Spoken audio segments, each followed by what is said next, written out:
Halo bosku, kembali lagi di channel Pilar Mas Invest dan Sekuritas. Touch your heart, touch your profit.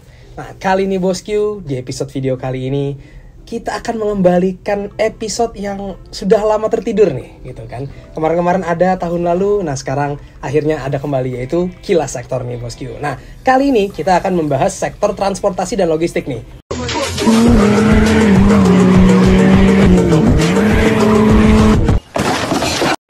Untuk membahasnya, saya sudah mengundang analis spesial dari Pilar Mas Invest dan Sekuritas, Bang Johan nih. Apa kabar Bang Johan? Alhamdulillah baik. Gimana Reza kabarnya? Baik juga Alhamdulillah Bang. Ini kemana aja nih Bang? Udah jarang nongol nih di sini nih. Ada keperluan ya? Wih, gila, emang sibuk banget nih Bang Johan ini.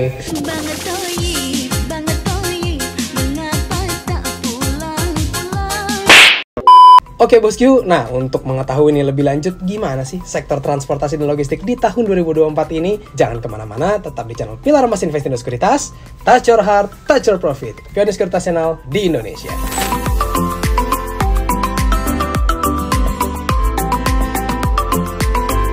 Oke Bang Jo, nah langsung aja nih Bang. Coba dikasih tahu dulu nih gambaran awalnya tentang sektor transportasi dan logistik di tahun 2024 ini nih Bang.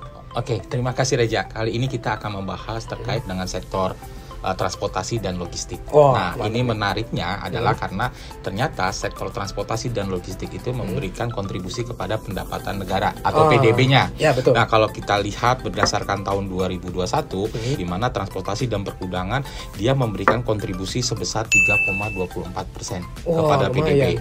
Tahun 2022 memberikan kontribusi 19,87, tahun 2023 memberikan 13,96. Artinya ini suatu potensi bagaimana terkait dengan sektor transportasi dan logistik tersebut. Dan kita bisa simpulkan bahwa lapangan usaha transportasi dan pergudangan memberikan kontribusi yang signifikan pada pertumbuhan ekonomi nasional. Jadi salah satunya juga ada kontribusi dari transportasi dan logistik. Gitu. Berarti sebenarnya nih sektor ini lumayan oke juga nih Bang ya untuk ke PDB-nya juga gitu ya. Lumayan buat minum cendol. Nah, kalau kita lihat sekarang kan kita pembangunan infrastruktur terus berjalan kan gitu kan, pembangunan yang secara komprehensif dan itu sangat mendukung bagi aktivitas transportasi dan logistik ya kan, dengan adanya infrastruktur jalan, transportasi dia kan juga memberikan konektivitas kepada suatu wilayah tersebut. Dengan adanya konektivitas wilayah antar wilayah, mobilitas manusia, distribusi barang itu juga semakin cepat dan efisien. Dan ini juga memunculkan pusat-pusat ekonomi baru di setiap berbagai sektor dan daerah. Berarti itu. Selain ke PDB dia juga punya pengaruh ke sektor-sektor lain juga ya? Karena pembangunan infrastruktur khususnya untuk transportasi dan logistik ada pengaruhnya gitu kan. Nah, kalau kita lihat juga pembangunan infrastruktur transportasi baik itu dan logistik itu juga menyerap tenaga kerja. Benar. Loker nih. Loker gitu kan. Boy. Juga memberi nilai tambah. Akhirnya dengan menyerap tenaga kerja tentunya memberi nilai tambah bagi perekonomian nasional kita dong, kan gitu kan. Khususnya masyarakat, daya beli masyarakat ada gitu kan. Nah, terus layanan juga dibutuhkan pengiriman produk dari produsen ke konsumen. Apalagi kita di zaman e-commerce, terus UMKM bertumbuh. Tentunya ini akan meningkatkan permintaan pengiriman barang dari suatu lokasi ke lokasi yang lain. Kalau nggak ada transportasi, repot juga, betul. Nah, jadi ini ada suatu konektivitas antara transportasi dengan logistik. Jadi saling membutuhkan. Simbiosis mutualisme gitu kan.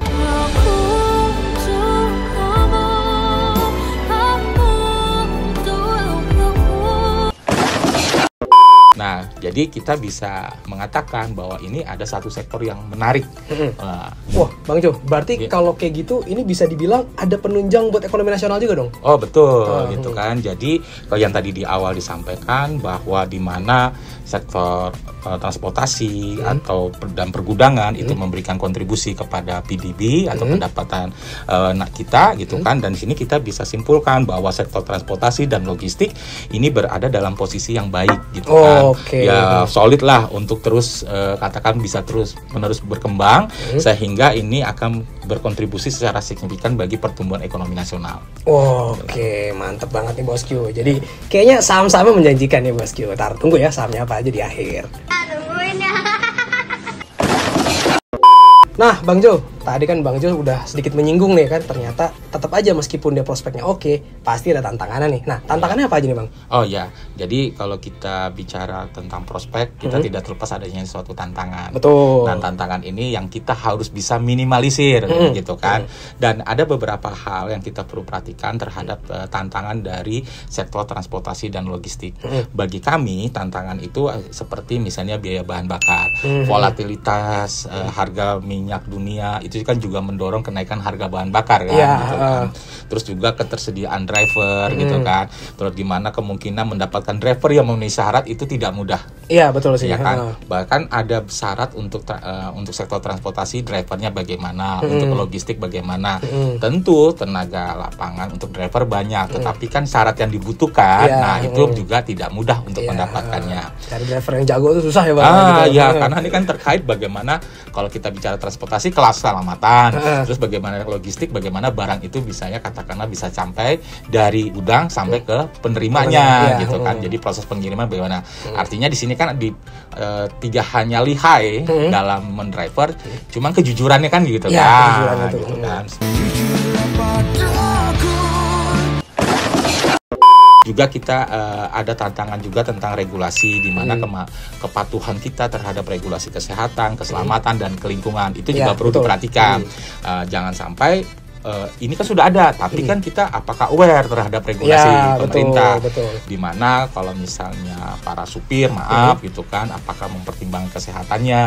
Nah, terus bagaimana kalau misalnya logistik pengiriman, apakah dia aware itu barang punya konsumen, tiba-tiba rusak, macam-macam komplain lah kan, itu kan pasti ada. Jadi kita di sini bagaimana kita harus patuh terhadap beberapa regulasi, meskipun kompleks, tapi kita tetap patuh. Karena apa? Di sini kita juga harus tahu bahwa kepatuhan terhadap regulasi kesehatan, terus keselamatan lingkungan, transportasi itu mungkin sangat rumit dan memakan waktu. Tetapi perusahaan harus terus mengikuti perubahan regulasi, gitu kan? Karena ini untuk menghindari hal-hal yang tidak diinginkan. Jadi operasional perusahaan sektor transportasi dan logistik berjalan sebagaimana mestinya. Setuju. Waspadalah. Waspadalah. Iya, Bang.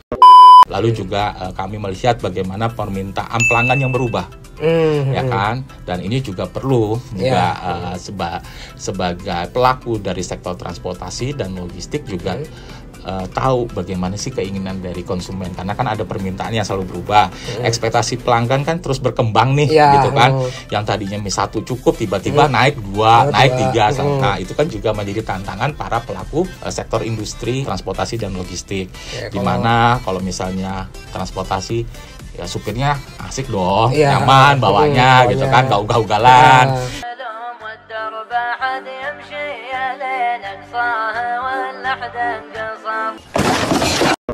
Gitu kan. Terus kalau misalnya logistik pengiriman barang cepat, gitu kan, cepet banget gitu, gitu kan, bayar murah tapi minta cepet. Nah, itu kan permintaan konsumen kan. Betul.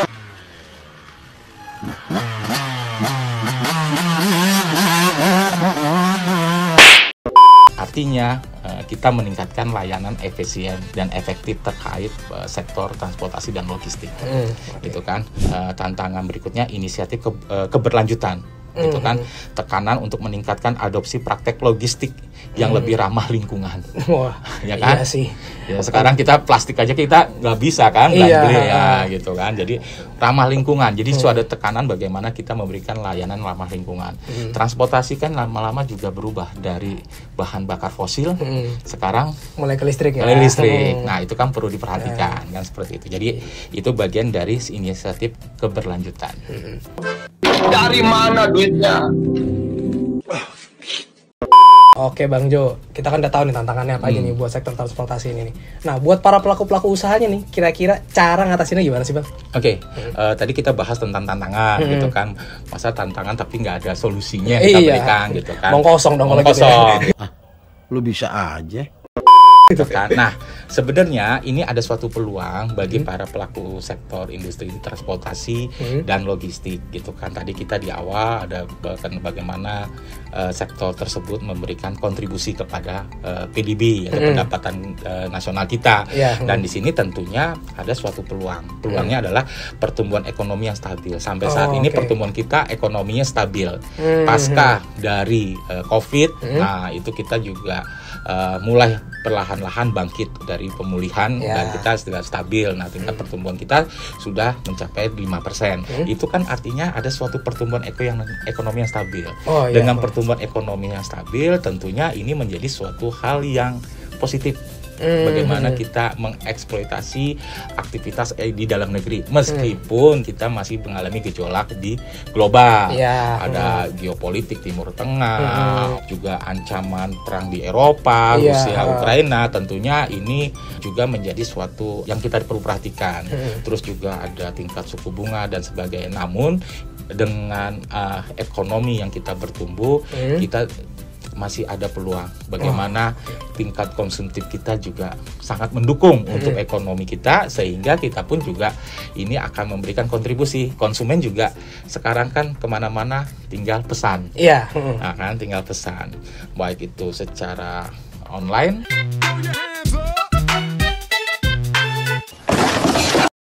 ataupun juga secara offline. Lalu juga tentang welcome terhadap kemajuan teknologi.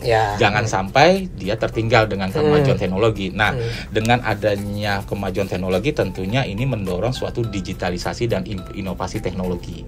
Nah, di mana penerapan kecerdasan buatan atau AI gitu kan, terus teknologi digital dalam solusi rantai pasokan dan logistik akan semakin efisien dan inovasi. Nah, inilah yang mendorong bagaimana para pelaku sektor transportasi dan logistik untuk meningkatkan digitalisasi, dan juga ini akan memberikan dampak kepada efisiensi dari suatu pelayanan sektor tersebut. Nah, teknologi ini tentunya akan membantu mengurangi biaya logistik, tapi juga meningkatkan kualitas layanan. Oh iya, benar juga kan? Karena teknologi semuanya udah mempermudah semua semua gitu kan. Kalau kita lihat kan sekarang kita mau tracking udah sampai mana nih, kan kita gampang gitu kan. Ini bisa mengurangi biaya logistik karena apa?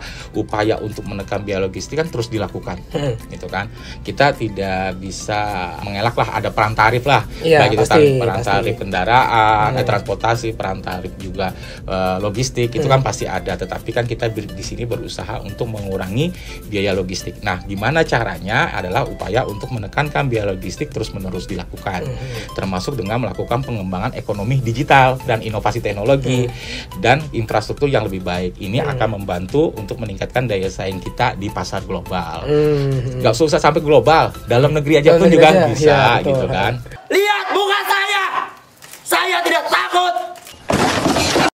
Oke Bang Jo, nah ini yang paling ditunggu-tunggu sama Bosku nih. Kalau mereka udah tahu sektornya oke, nah sekarang sahamnya yang oke apa aja nih Bang? Oh iya, tadi kita sudah bahas kilasnya sektor, lalu bagaimana tantangan dan hambatan. Tapi di dalam tantangan pasti ada suatu peluang. Iya, betul. Nah, sekarang emiten apa nih yang menarik nih? Nah, yang kesenggol nih apa nih? Senggol dong.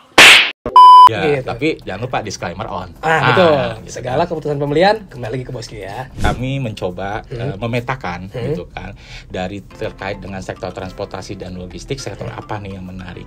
Ada beberapa yang bisa kita rekomendasikan gitu kan, yaitu pertama Bluebird. Udah jelas tuh. Nah, kodenya BIRD. BIRD.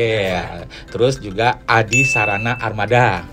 Kodenya ASA, ASSA gitu kan. Terus juga Samudra Indonesia, kodenya SMDR gitu kan. Nah, karena terus juga kita ada yang namanya WH Transportasi Indonesia, kodenya WH. Lalu juga ada emiten Wintermar Offshore Marine gitu kan, itu juga kodenya WINS. Terus juga ada TEMAS, kodenya TMAS.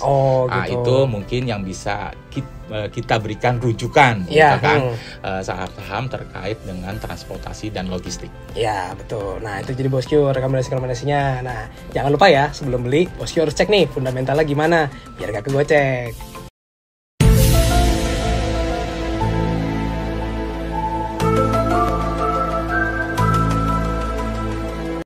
Oke bosku, jadi itu dia pembahasan soal sektor transportasi dan logistik nih bosku. Semoga apa yang saya dan Bang Jo sampaikan ini bisa membantu bosku dalam memutuskan investasi bosku. Nah, kita ucapkan terima kasih nih untuk Bang Jo yang udah membahas sektor transportasi dan logistik ini secara dalam. Sama-sama. Semoga ini bisa memberikan gambaran kepada bosku. Gitu kan. Oke, dan terima kasih juga kita ucapkan untuk para bosku yang sudah menonton video sampai habis. Jangan lupa like, subscribe, dan tonton terus channel Pilar Mas Investindo Sekuritas. Touch your heart, touch your profit. Pioneer Sekuritas Channel di Indonesia. Dadah.